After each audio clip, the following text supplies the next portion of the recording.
Pasensya na po kayo mga kapatid dahil sa interruption natin dahil sa nagloko po yung aking internet. At ngayon po ay medyo okay na ulit. Okay, so salamat po sa ating Panginoon sa kabutihan niya at sa biyaya niya. So ngayon makikita po natin na sa pagpapatuloy ng ating pag-aaral, sana po hindi na-erase yung ating mga nauna. At sinabi po natin na tayo ay nagpapakilala ngayon, ina-identify natin si Antichrist. Kaya po siguro nagloko yung aking internet, tayo niya ma-identify. So siya po mga kapatid ay maghahari sa loob ng last 3.5 years. Okay, so siya rin po mga kapatid ay uupo sa tinatawag na rebuilt Jewish temple na sasabihin niya siya ay Diyos. So ngayon, siya rin ay tinatawag na abomination of desolation. At yung po yung binasa natin sa Book of Daniel. Ngayon, siya po ay ipopromote ng isang miracle working religious partner. At yun nga po, mga kapatid, ay walang iba kundi ang false prophet. At yun ay mababasa natin sa Revelation 13 and 12. So, babasahin ko po sa inyo ang Revelation 13, verse 12. Ang sabi niya, "And he exerciseth all the power of the first beast before him," ito po si false prophet, "and causeth the earth and them which dwell therein to worship the first beast, whose deadly wound was healed." So, in-identify pa kung sino yung beast na yon. So, yun po yung hayop na nasugatan at yun ay walang iba kundi si Antichrist. Okay? So, siya po ay magiging napakatalino. Kaya po ang sabi siya ay nagsasalita ng dakilang mga bagay. Kaya hindi nakakagulat, no? Hindi nakakamangha sapagkat sinabi na po na mula pa sa pasimula kay Daniel, siya ay mayroong bibig na nagsasalita ng dakilang mga bagay. So napakatalino po niyang tao. Ang Revelation 13:7 ay nagsasabi naman na si Antichrist ay magpe-persecute sa mga sa bayan ng Diyos, God's people. At ang sabi niya, "I beheld on the same horn made war with the saints and prevailed against them." Yan ang sinasabi ng Daniel 7:21. So, siya po mga kapatid ay makikipagdigma sa mga saints ng Panginoon. At siya ay magiging, i-dominate niya mga kapatid ang mundo at magtatamo siya ng resistance. Meron isang bagay na maganda. So, i-dominate niya ang buong mundo pero meron pong magre-resist sa kanya. Ito po yung sinasabi ng tingnan natin ang Revelation 12:14. Ang sabi po ng 14, "And to the woman were given 2 wings of a great eagle, that she might fly into the wilderness, into her place, where she is nourished for the time and times and half a time from the face of the serpent." Ayan. So, hindi po ito tatakas, hindi po ito tatakbo kung siya po ay sumasang-ayon sa pamamalakad ni Antichrist. Ang Daniel 11:21-45 ay nagsasaysay po. Basahin nyo na lang po dahil medyo mahaba. Daniel 11:21-45. Yan po ang scripture, ang verses. Na nagsasabi po na si Antichrist ay makikipagdigma at least 4 wars. At ang una doon ay ang 3.5 years of the Great Tribulation. At ito po mga kapatid ay hanggang sa abutin ng Battle of Armageddon. Kaya po ganoon ang sinabi ni Daniel. Daniel 11:44 po ay nagsasabi na, "But tidings out of the east and out of the north shall trouble him. Therefore he shall go forth with great fury to destroy and utterly to make away many."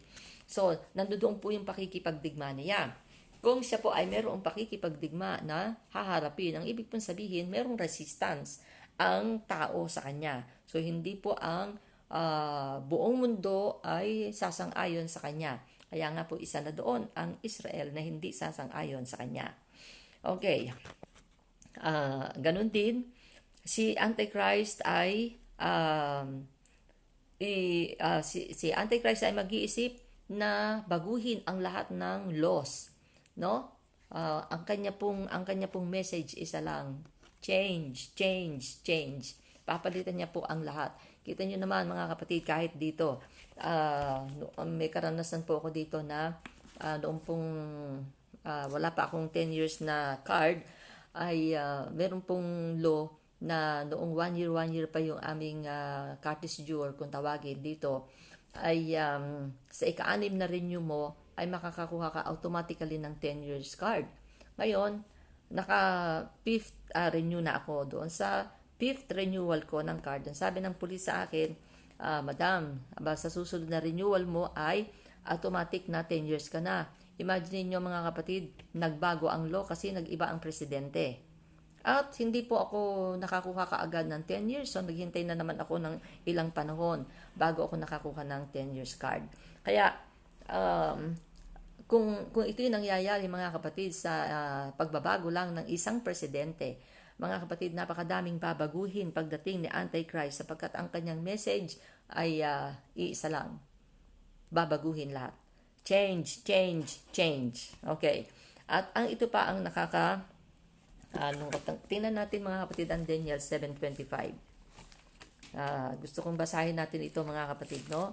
Para magkaroon tayo ng higit pang idea. Daniel 25, And he shall speak great words against the Most High, and shall wear out the saints of the Most High, and think to change times and laws.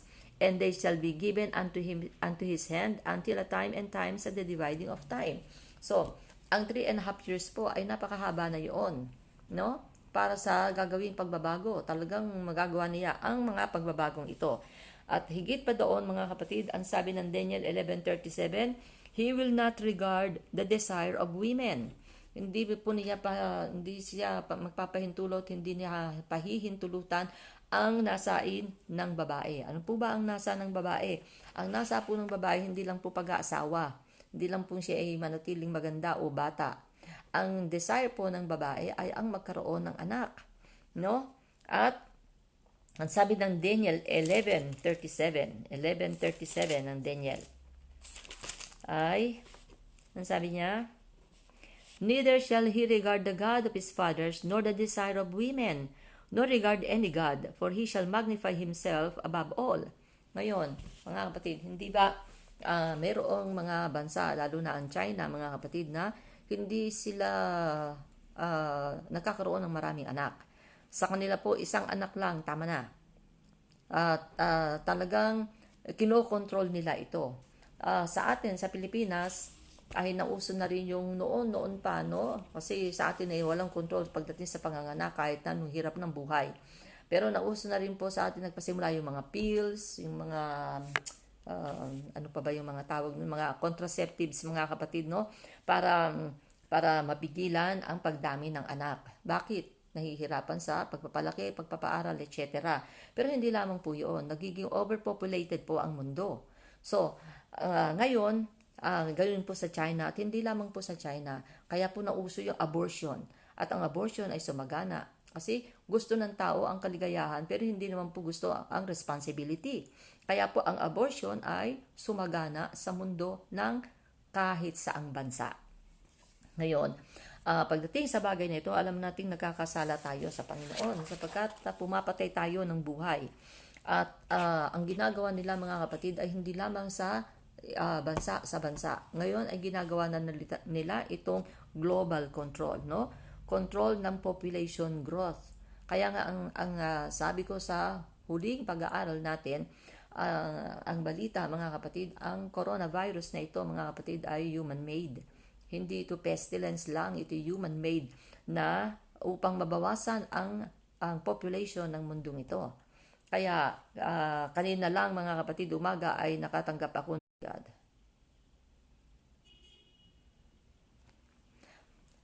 Sinasabi doon, lolo ko na naman itong internet ko mga kapatid, at sinasabi doon na merong yung forced vaccination na gagawin sa lahat ng bansa. Na itong vaccination mga kapatid na ito ay mag-house to house sila upang sinasabi nila na mapahinto ang tinatawag na coronavirus na ito. Pero sinabi po doon na ang vaccination na yun ay hindi upang bumuhay kung hindi pumatay. Imagine niyo mga kapatid yung balitang yun. Nakakatakot masyado ang mundo na ngayon ay ating kinalalagyan sapagkat ito po ay tinatawag na population control. Population control. Sa totoo lang po, ang bilang ng mga namamatay sa coronavirus ngayon ay sinabi na sobra pa sa nagkaroon ng World War. Imagine niyo mga kapatid, no? At bukod dito, sa mga bagay na ito, makikita natin na sinabi ng banal na kasulatan tungkol kay Antichrist na ang kanyang mark ay tinatawag na 666. At yun ay number ng kanyang pangalan. Number ng kanyang pangalan. Hindi po tayo gagawa ng anumang panghuhula tungkol dito. Kasi hindi po tayo pwedeng magturo na ang ganitong pangalan ay maaring siya ang Antichrist. Hindi po. Hayaan po natin na ang panahon ang magsabi sapagkat malapit na tayo na darating siya, mamumuno siya. At kung sino po mga kapatid mula dito sa Europe sapagkat si Antichrist ay magmumula dito sa Europe. Sangayon sa ating pag-aaral masyadong obvious mga kapatid sapagkat lahat ng hayop na sinabi ni Daniel at saka ni John de Bilal ay nandito po sa Europe. At kami po nandito sa Europe. So, mula doon mga kapatid, mula doon sa European Union na yon, sa 10 horned beast ay magra-rise si Antichrist. Ngayon, pumunta tayo mga kapatid sa false prophets sapagkat nakita na natin ang kalagayan mga kapatid na Antichrist na ipakilala na natin siya. Nakilala na ngayon natin siya. Sorry. At sinabi mga kapatid na siya ay merong partner. At ang kanyang partner ay mahusay, isang religious partner.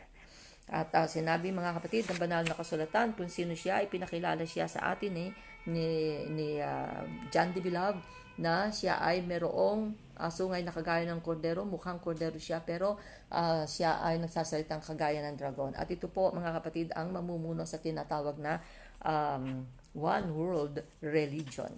Okay. So ngayon, alalahanin natin na sa pagdating ni Antichrist ay makikita na rin po natin kung sino po ang Pope. Sa time ni Antichrist ay siya po ang magiging false prophet. Okay. Yun, titignan ko lang po itong aking lesson. Ngayon, pakikita ko po sa inyo ang isang picture.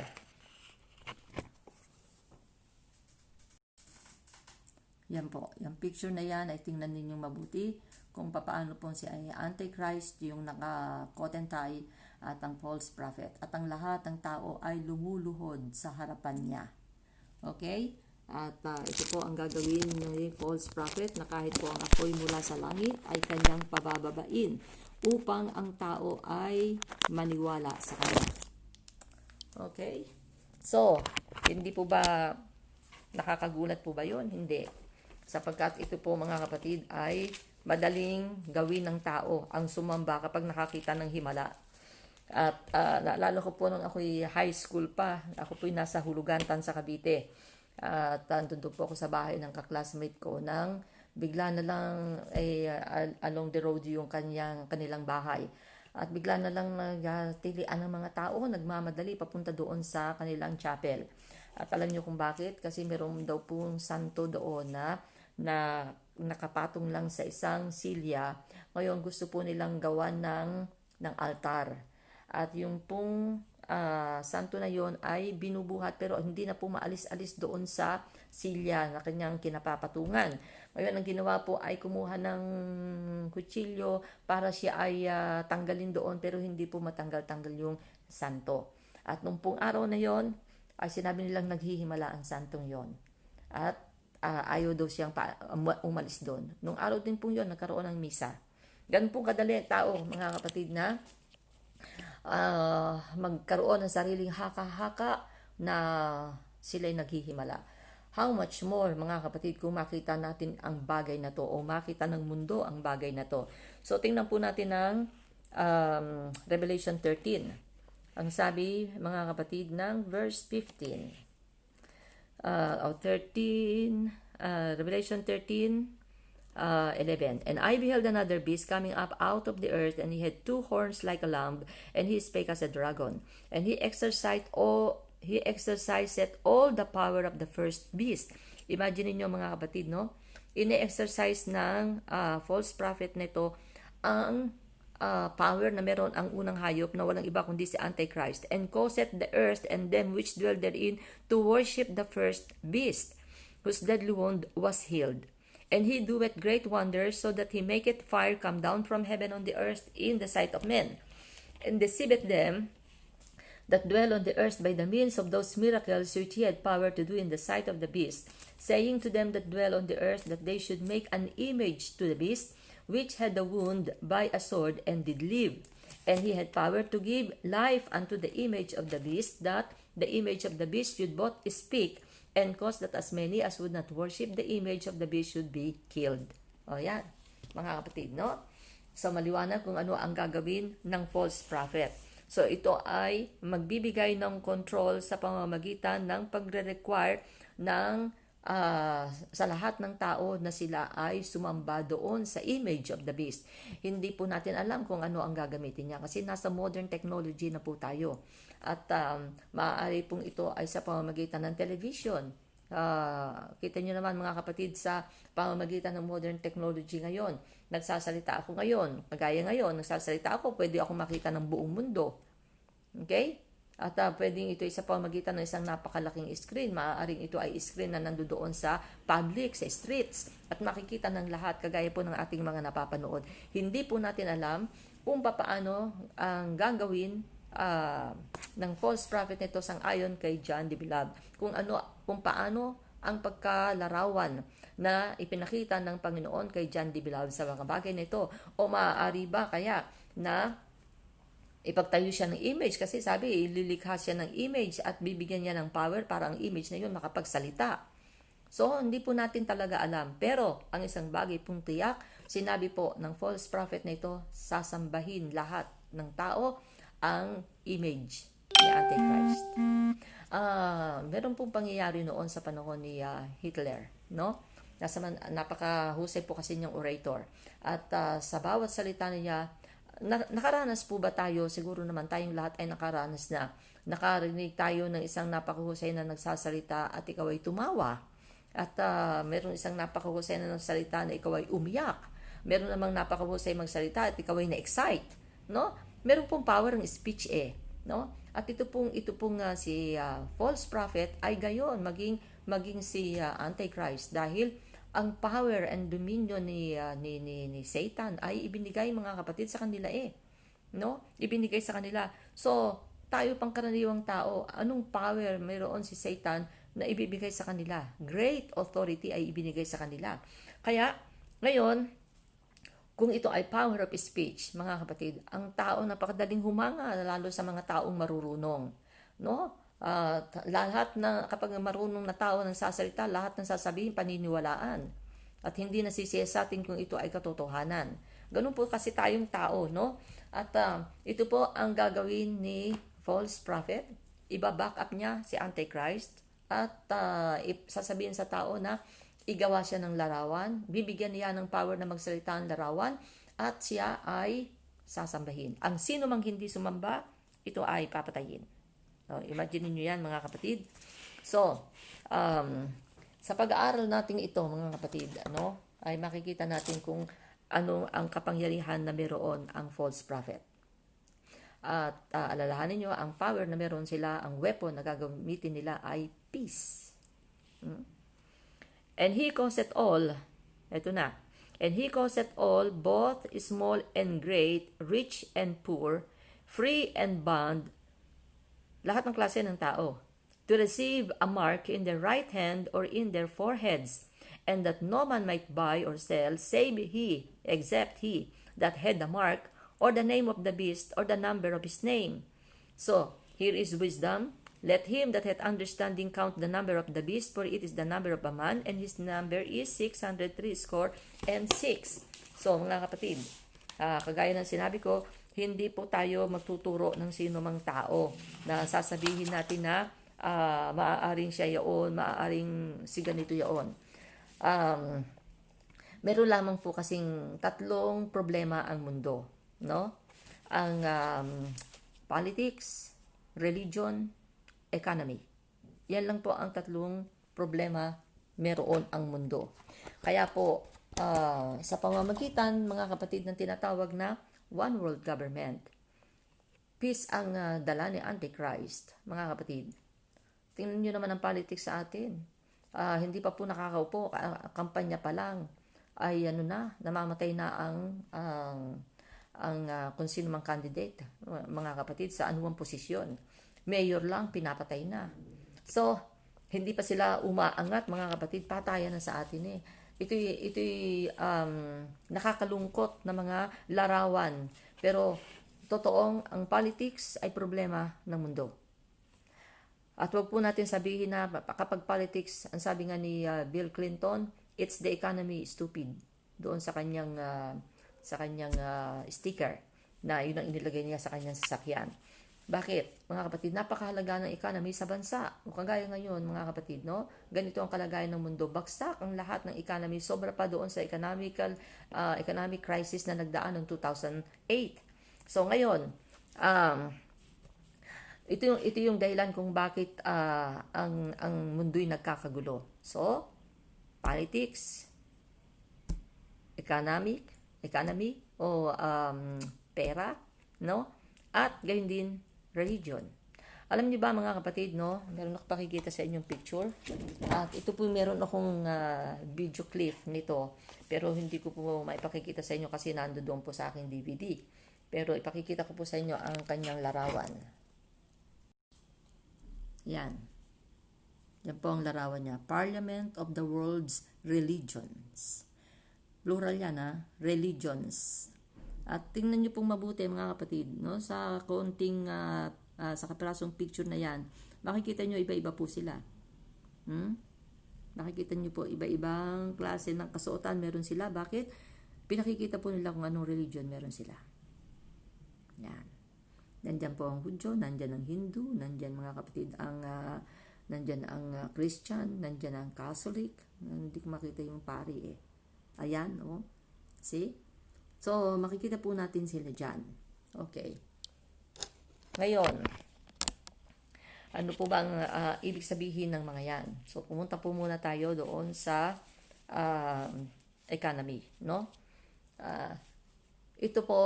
Itong European Union, kaya po sila ay nag-join, ay upang umangat ang economy. Kaya nga po nag-boom ang euro eh. Nataasan pa nga po ang US dollar. At ito po'y binuo nila upang maging United States of Europe. At nakita naman po natin ang pag-unlad nito. Pagdating sa economy, taas ng palit ng euro. Ngayon, bumababa na eh. Noon, umabot pa po sa 70 eh. Pero ngayon, hindi na po namin maasahan na aabot pa doon. Ngayon, iba't iba pong grupo, mga kapatid, ng union o ng iba't ibang mga bansa ang gumagawa ng kagaya ng European Union. Sa katotohanan, hindi na po ako magbabanggit ng marami, kagaya po ng NAFTA, ang ibig sabihin ay North American Free Trade Association. Ito po yung combination ng USA, Canada at saka Mexico. Napakalaki po niya, no? Binubuo po ng population na 381 million. At ang kanilang nakikita, mga kapatid, na total ng kanilang magiging pag-unlad sa ekonomiya year 2009 pa ay $6.3 trillion. O, kita nyo, mga kapatid? So, yun ang target nila. Kasi napakahalaga po sa bansa ang tinatawag na economy. So, nandyan din po yung GATT at ito po alam ng mga Pilipino, ang APEC. So, Asia Pacific Economic Cooperation, sapagkat ang meeting nito, mga kapatid, lagi ay ginaganap dyan sa atin sa Pilipinas. Na ito yung binubuo ng 18 nations na mayroong population na 1.6 billion. Ang Total Economic Union by 2020 at ngayon ay 2020 na. Yearly trade volume $15 trillion. Sa union ng 18 nations. Pero ganito po ang nangyayari sa bansa, sa buong mundo. So, hindi po natin malaman ngayon. So, yan po ay kanilang binuo upang para sa kapakanan ng lahat ng bansa sa ikauunlad. Yan. Pero, hindi na po natin ngayon alam. Ito po, mga kapatid, ay tumutukoy din sa economic control. Tingnan niyo, mga kapatid, ha? Paano nakokontrol ang ating ekonomiya? Huwag na tayong pumunta by nation. Individual na lang. Hindi ba, mga kapatid, meron tayong ATM, credit cards, Visa card, no? Hindi po ba, mga kapatid, kontrolado tayo? At kung minsan gusto mo pang bumili, pero ang card mo, alam mo may konti ka pang pera, pero ayaw ka nang bigyan, So, ang ibig sabihin mga kapatid, ay nakokontrol ng card na to ang ating pera, ang ating sarili. At siguro yung araw na yon napadami yung iyong pagbili. Siguro mas marami kang nabili ng araw na yon. Pero ito yung nagpapatotoo mga kapatid na nakokontrol tayong tao sa pamamagitan ng mga cards na to. At hindi lamang yon. Sino po sa atin ang walang ID? Lahat po ngayon ay meron ng tinatawag na ID. Kadami-dami na po nga klase ng card meron po tayong senior card, meron po tayong juniors card, meron po tayong student ID, meron po, napakadami po mga kapatid, no? At meron tayong social security system number, meron po tayong TIN number. Kita niyo yan mga kapatid, at ikaw lang ang magtataglay niyan. Dito po meron akong karanasan nung ako'y nag-apply ng papers. Noong wala pa akong papers noon. At ako po'y na-deny. No? Na-deny po ako sa pag-apply ko ng papers dito. At yung pong documents, kung tawagin dito yung dossier, ay meron pong number. Kung tawagin dossier number. No? So ngayon, na-deny po ako. Mabuti na lang po itinabi ko yung mga documents ko, maging binigay na number ng police. Noong po ako'y nag-reapply, no? Nag-reapply po ako, hinahanap po sa akin yung number na yon. Ang ibig sabihin, yung number na yon, kung hindi man ako magkapapel, patay na yung number na yon. Akin lang yon, hindi po ibibigay sa iba. Hindi po kagaya ng telephone number na kapag ka nagpalit ka ng number, yung number mo dati ay pwedeng mapunta sa iba at iba na ang magiging may-ari noon. Ito pong personal ID natin ay hindi. No? So, kontrolado po tayo sa pamamagitan ng mga bagay na to. Kaya po, tuwan-tuwa tayo, daming card natin na hawak mga kapatid. Yan po ay para makontrol ang tao. Ang control mga kapatid ay opposite ng freedom. No? Nawawalan po tayo ng freedom. Imagine mo, kumukuha ka, nag-withdraw ka ng pera. Pera mo yun Pero hindi ka makakuha. Ayaw kang bigyan. At dito po mga kapatid, kapag gumamit ka ng card, meron ka pong, ang tawag dito, meron ka pong charge na babayaran. Kumukuha ka ng pera mo, pagkatapos pagdating ng bank statement mo, meron kang charge. Hindi ba kontrolado tayo? So, ito po mga kapatid, ganito ang pamamalakad na meron ang mundo natin ngayon at hindi na po tayo makakaiwas sa mga bagay na to. At ang lahat ng bagay ay ginagawa mga kapatid. Papasok po kasi tayo mga kapatid sa tinatawag na cashless society. Hindi ba mga kapatid? Gamitin mo yung card mo kahit saan ka naroong bansa. Sabihin natin na uuwi ako sa Pilipinas na wala akong dalang cash, pero dala ko yung card. Makakabili po ako sa pamamagitan ng card na meron ako. Kahit po saan. At yan po ay mare-record dito. Na ako yung gumastos ng ganito, gumastos ako ng ganon. Sasabihin pa po kung saan kayong lugar naroon. Ikaw ay nasa Pilipinas o ikaw ay nasa Canada, kung nasaan ka man. Kaya, ito pong kahanga-hanga sa tinatawag nating modern technology. Bukod po dyan, mga kapatid, no, meron pong tinatawag ngayon na Apple Watch. No? At alam kong mga kapatid, updated ang Pilipinas pagdating sa mga bagay na to. Apple Watch, na nakapunod po ako sa BBC News, mga kapatid, ng isang newscaster na nag-i-interview sa screen na in-invite niya at sila po yung magkaibigan. Ang sabi niya mga kapatid, alam mo ba itong Apple Watch? Akala nila normal na pag-uusap lang mga kapatid at alam nyo ang sagot mga kapatid nung invited speaker niya doon sa screen. Sabi niya, ang sabi nung lalaking ito, sabi niya, this is 666. Sabi niya, hindi mo ba alam na yan ay personal surveyor mo, ang Apple Watch? Kahit saan ka pumunta, nasusurvey ka kung nasaan ka. Yan po mga kapatid ang panahon natin ngayon. Well, gusto natin tayo ay maging updated sa lahat ng mga gadgets na inilalabas ng mundo. Pero hindi po natin alam, ito po ay nagsusurvey sa buhay natin. So, maaaring hindi po natin yun alam, pero yan po ay pamamaraan ng tinatawag na huling kapanahunan sapagkat salita po ng Diyos ay hindi maaaring hindi magkaroon ng kaganapan. Darating at darating po tayo sa katotohanan na ang banal na kasulatan ay mangyayari. It shall come to pass. So, ang sabi nga, no man will be able to buy or to sell. Walang sino mang makakabenta o makakabili maliban doon sa may mark. Ito pong mark na ito, hindi po natin alam kung ito nga ay 666 na nakalagay o kung ito ay number. Kasi kung ito ay pangalan niya, kung ito ay number na kagaya ng number na nakikita natin kapag tayo ay namimili, ang mga items natin ay merong computerized number. Hindi po natin alam na ang kahulugan pala noon ay 666. Pero ito ay sa forehead at saka mamili ka sa iyong right hand. O maaari naman mga kapatid, kagaya na ipinakita ko sa inyo noon na hindi ka makakapasok sa building kung hindi ma-identify ang sarili mo.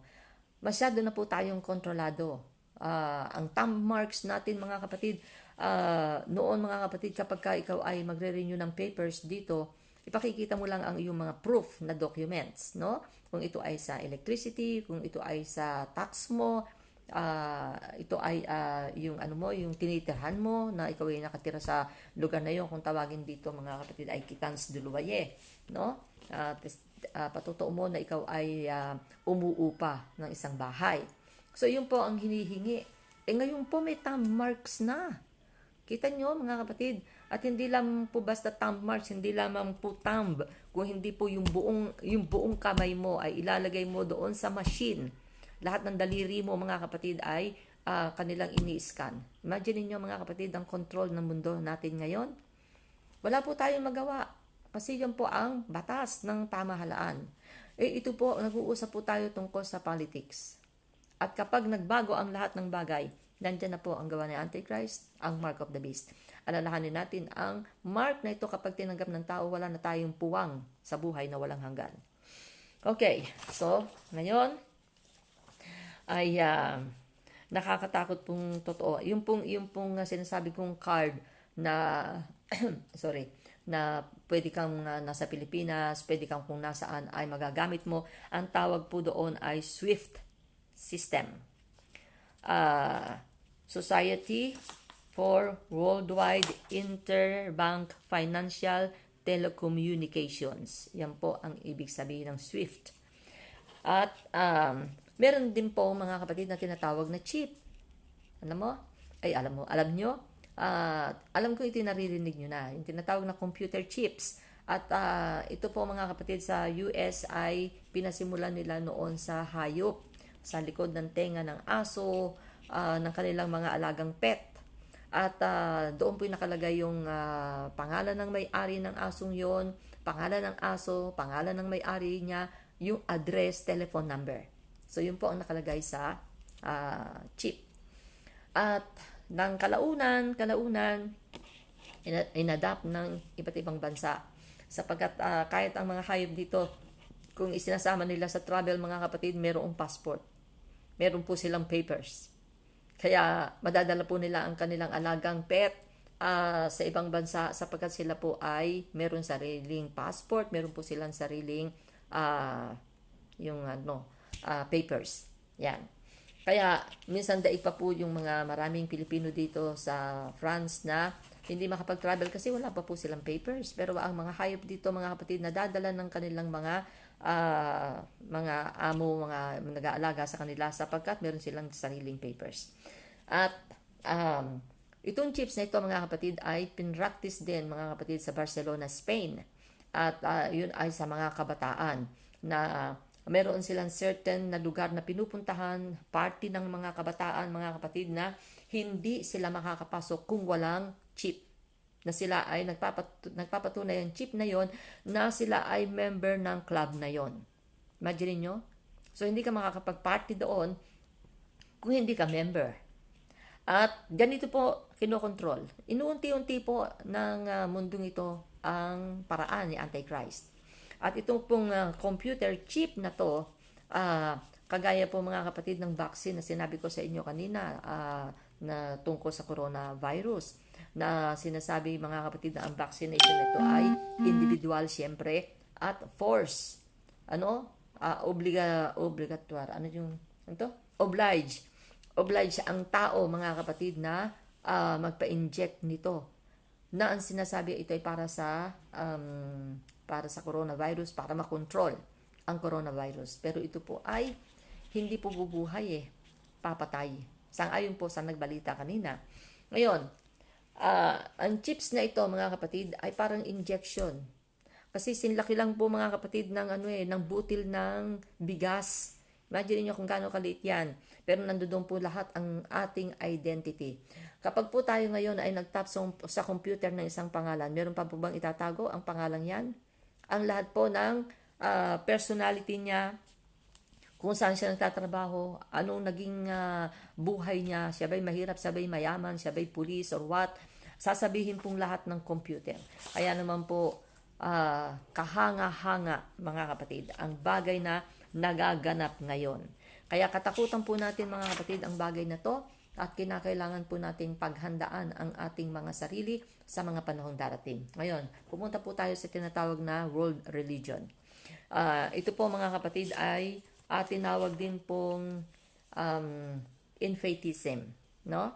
Na ang ibig pong sabihin nito mga kapatid ay ang yung bang union, pagkakaisa ng lahat ng mga bansa na sinasabing kalimutan na natin ang maliliit nating differences, no? Hayaan na natin mag-sink down ang lahat ng ating mga differences. Magkaisa na tayo. Okay?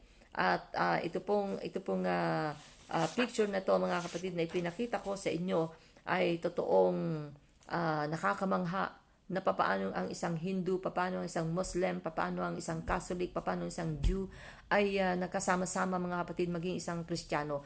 Marami po sila, napakahaba po ng picture na yan na ipinakita ko sa inyo. At yun po ay upang sila'y bumuo ng tinatawag na Parliament of the World's Religions. Kaya po buo na ang tinatawag na world religion.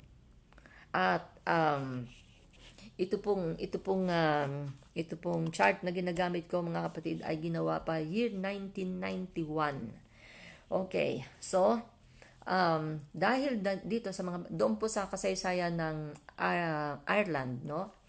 Meron po silang kasaysayan na ang kanilang naging president ay Christian, pero yun po ay Catholic country. At gusto po ng president nila na i-convert sa Christianity ang Ireland.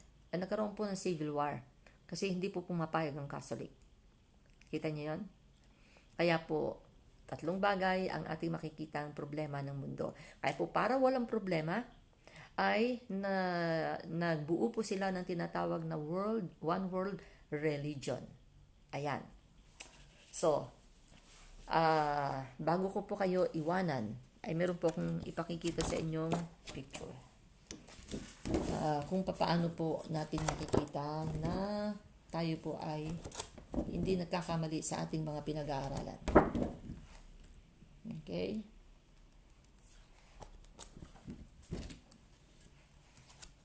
At ito po ay dadalhin ko sa inyo sa susunod nating pag-aaral. Okay, sorry.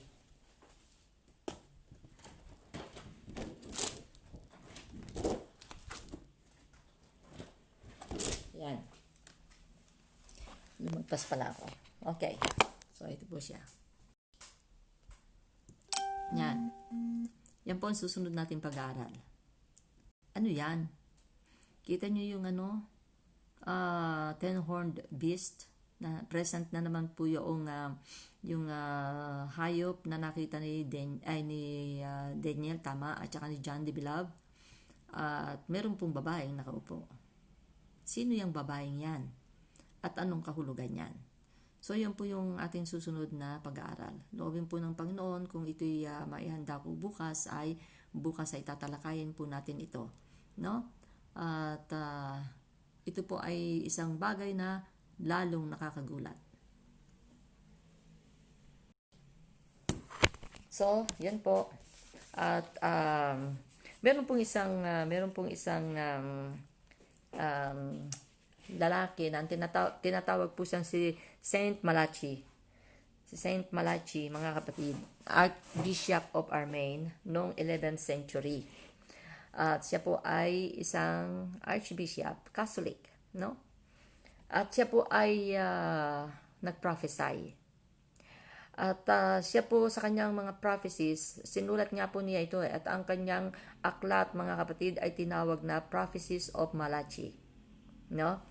Uh, Siya po ay si Saint Malachi. Ang prophecy po niya ay meron lamang daw pong 112 popes na darating. Okay? Ngayon, yung pong book niya na kanyang ipinablish ay hindi po totoong naging mabenta nung una. Pero nang kalaunan po ay noong nakita ng mga nagbabasa na maaaring nagkukwento, dumating na po sa 110 popes, no, na meron ang Rome. At bigla pong naalala nila ang book na ito at ang prophecy ni Saint Malachi. Ito po Catholic, hindi na po ito biblical. No? Hindi na po ito sa ating Bible, pero meron pong nakakahangang bagay na inihayag siya. At ang sabi niya, sa noong pong 110 popes na, ay naalala ng mga tao at nagkaroon po ng multiplication ng publication ng kanyang books at gustong malaman ng tao ang kanyang mga sinabi doon sa aklat niya. Ngayon, nagsabi po siya na meron pong darating ang last pope daw ay magiging evil. Imagine niyo yung prophecy na yun, mula sa Catholic to na ang last pope daw ay magiging evil. Okay. At noon pong mamatay si Pope John Paul II, no? Ay so siyempre kailangan nila mga kapatid na humanap ng panibagong uupo kapalit ni Pope John Paul II. So sila po mga kapatid ay kumuha ng kapalit niya at ang kanilang kinuha, ini-elect nila ay si Joseph Ratzinger. At yun po pala mga kapatid, kapag po pala ikaw ay umuupo bilang papa, yung pong pangalan mo napapalitan. At pinapili siya ng pangalan. Ito si Joseph Ratzinger. Ay pinapili po ng pangalan. At ang pangalan po na pinili niya ay Pope Benedict XVII. Ito po sinabi nila, bakit anya Benedict? At siya po ay naging father ng Benedictine Order. At sang-ayon po doon sa prophecy ni Saint Malachi, meron pong clue ng identification ng Pope na yon na darating. At ang clue na yon ay ang The Glory of the Olives. Ngayon, ito pong si Pope Benedict na to ay naging father of Benedictine Order. At ito pong Benedictine Order ay meron pong symbol na ang pangalan po ng symbol ay the Olivetans. Meaning, their symbol is olive. Kita niyo mga kapatid? So, ngayon, ito pong Saint Malachi na to, at ang mga pope, mga kapatid, ay nagsasabi ngayon na ang magiging pangalan ng huling pope, ang gusto nila na ang maging pangalan niyon ay Peter the Roman. So, yan po ang maaari kong ibahagi sa inyo. Ito po'y prophecy ng isang pare mula po sa Catholic. Pero tingnan po ninyo mga kapatid, bakit niya sinabi na ang last pope ay magiging evil? No? Sang-ayon po sa banal na kasulatan ay ganoon ang magiging papel ni false prophet na ibaback up niya si Antichrist. At alalahanin niyo po mga kapatid na mula lang po ng revived Holy Roman Empire nagkaroon ng combination ng politics at saka ng religion. At lagi ko pong naaalala ng panahon ni Cory Aquino na nandoon si Cardinal Sin. Kaya po takang-taka ako noon. Kung papansinin nga po ninyo, lalo sa atin sa Pilipinas, noon ko napansin na bakit nga ba itong munisipyo sa atin palaging katabi ng simbahan ng Catholic. No? Napansin niyo po ba yon? Okay, so yun ay akin lang mga kapatid. Hindi ko po yun ikino-contribute sa inyo. Yun ay akin lang. So yan po mga kapatid ang bagay na aking masasabi sa inyo ngayon na it's time for us to prepare for the coming of our Lord Jesus Christ. Maging handa po tayo sapagkat ito ay just ahead. No? Nasa unahan lang po natin at hindi po natin alam talaga kung kailan ang araw at oras ng pagbabalik ng ating Panginoon. Ito po mga bagay natin pinag-aaralan, signs, mga kapatid, upang hindi po tayo maging mangmang sa mga bagay na nagaganap sa mundong ito at magulat na lang tayo, ma-surprise. Iba po yung handa no? Iba po yung handa, iba po yung may alam, nakakapag-prepare. Iba po yung meron pong nauunawaan dahil alam niya kung anong mangyayari. At sasabihin natin ng ito na to. Pero kasabay po ng ating pagkaalam ay ang paghahanda po natin sa ating mga sarili. Sa totoo lang po ay natutuwa po ako dahil ito pong talagang lesson na to ay medyo matatapos na po tayo. Pero itutuloy po natin ang ating mga pag-aaral upang patuloy po tayong mabigkis sa ating pananampalataya sa ating Panginoon. Magandang araw muli sa inyong lahat mga kapatid at abangan niyo po mga kapatid ang susunod nating pag-aaral. Yun po ay pinamagatang The Judgment of the Great Whore. No? Okay, so tayo po ay magpasalamat muli sa ating Panginoon. Dakila ka Panginoon sa buhay namin at tunay na ikaw, Lord God, ang Diyos na tangi na maaasahan namin, Panginoon, sa mga bagay na darating. Ano kami, Panginoon, O God, Lord, kung wala ka? Ano ang aming magiging buhay, O Diyos, God, kung hindi ka namin nakilala? Anong future ang naghihintay sa amin, Panginoon, O Lord God, kung hindi namin natutunan, Panginoon, O God, na isuko ang sarili namin sa iyo? Kaya, Panginoon, sa mga viewers, Panginoon, O God, Lord Jesus, ng mga pag-aaral na ito, Panginoon, ang mga believers ay lalo mo pang patibayin, ang mga faithful ay lalo pang maging faithful, Panginoon, at maiprepare ng bawat isa ang mga sarili, Panginoon, Lord God, ng bawat isa sa amin. Ang mga non-believers, Panginoon, O God, Lord, ay magsimula, Panginoong, hanapin ka. At ikaw, Panginoon, O God, Lord Jesus, ay tiyakin na nasa buhay ng bawat isa, Panginoon. Samantalang huwag lang kaalaman, Panginoon, Lord Jesus, at interest ang dumating sa lahat, Panginoon, O God, ng naaabot ng live streaming na ito, Panginoon, kundi, O Lord Jesus, hallelujah, higit, Panginoon, ang dalangin namin ay ang abutin mo ng iyong mga kamay at hipuin ang kanilang mga puso upang ang kanilang kaluluwa ay magtamo, Panginoon, ng kaligtasan. Ang mga na-backslide, Panginoon, ay papanumbalikin mo, Lord God, hallelujah, sa mga huling kapanahonan ito. Tipunin mo kami ng iyong mga anak at ang mga believers, Panginoon, O God, Lord Jesus, na nakakarinig ng mga bagay na ito, Panginoon, ay magkaroon ng burden upang sila, Panginoon, O God, Lord Jesus, ay maghikayat ng maraming mga non-believers, gayon din, Panginoon, O God, na mga na-backslide at mga nanlalamig, Panginoon, sa pananampalataya upang sa gayon, Panginoon, kaming lahat, O Diyos, sa pagbabalik mo ay maging magkakasama. Lord, purihin ka, Panginoon, sapagkat kahit na may disturbance, Panginoon, O God, kanina ay natapos po namin, Ama, ang lesson na ito at umaasa, Panginoon, O God, Lord, sa blessings na gagawin mo. Sa iyo po, Panginoon, ang lahat ng kapurihan, lahat ng pasasalamat at lahat, Panginoon, O God, Lord Jesus, ng kaluwalhatian na sa iyo lang po namin, Panginoon, ibinibigay. In your name, Jesus. Amen. Amen. So maraming pong salamat mga kapatid at pagpalain po tayong lahat ng ating Panginoon. God bless, God bless.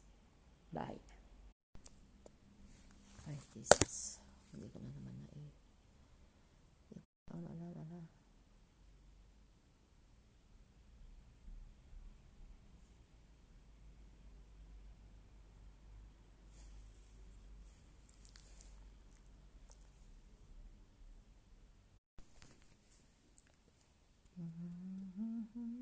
Mm-hmm.